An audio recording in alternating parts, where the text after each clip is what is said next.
আলহামদুলিল্লাহ, আজ শুক্রবার।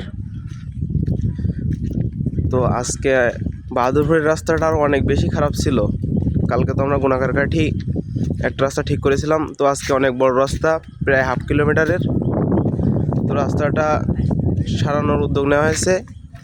উদ্যোগ নিয়েছেন আমাদের হাফেজ মাওলানা মুফতি জিয়াউর রহমান, বাহাদুরপুর মধ্যপাড়া বাইতুল মামুর জামে মসজিদের ইমাম ও খতিব। তার উদ্যোগে রাস্তা সংস্কারের কাজ চলছে। আপনারা সবাই দোয়া করবেন, আমরা যেন খুব ভালোভাবে কাজটি সম্পন্ন করতে পারি।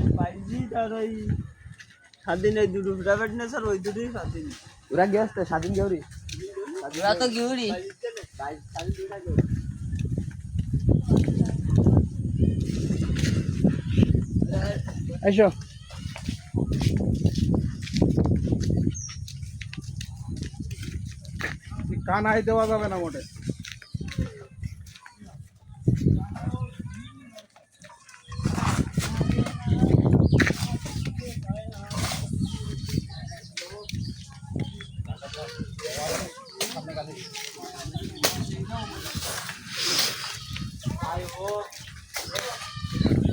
ও কিছু নেই।